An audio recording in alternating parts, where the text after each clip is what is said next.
জ্ঞান, মাসলা জ্ঞান, শরীয়তের জ্ঞান অর্জন করেছেন কলকাতা আলিয়া মাদ্রাসা থেকে।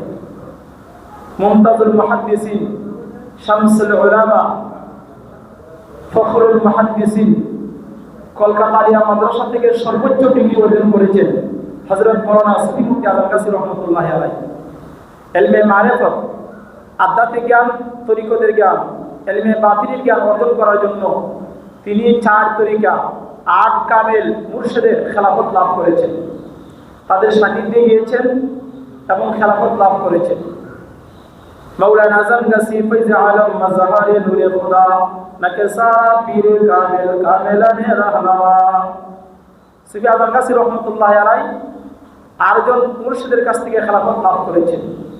সর্ব তরিকার কামালের প্রাপ্ত, সমস্ত কামিলিন পীরদের ফয়েজ প্রাপ্ত সুফি মুফতি আজম গাজী রহমাতুল্লাহি আলাইহি। আল্লামা জুনায়েদ বাগদাদী রহমাতুল্লাহি আলাইহি তিনি ইলমে জাহিরি ইলমে বাতিনি উভয় জ্ঞানের অধিকারী ছিলেন। সমকালীন যুগে বিভিন্ন পন্থী সাধকরা তাকে এক বাক্যে নিজেদের ইমাম রূপে স্বীকার করে নিয়েছেন যে আমাদের ইমাম, কোন ইমাম? তরিকতের ইমাম জুনায়েদ বাগদাদী রহমাতুল্লাহি আলাইহি।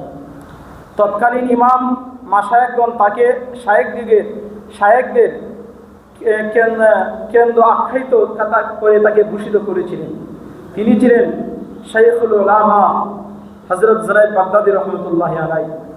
হযরত জুনায়েদ বাগদাদী রহমাতুল্লাহি আলাইহি মূলত শরীয়ত, তরিকত, হাকিকত, মারিফতের সমুদ্রের গভীর সন্ধানী ছিলেন। স্টেজ হলো 4টি,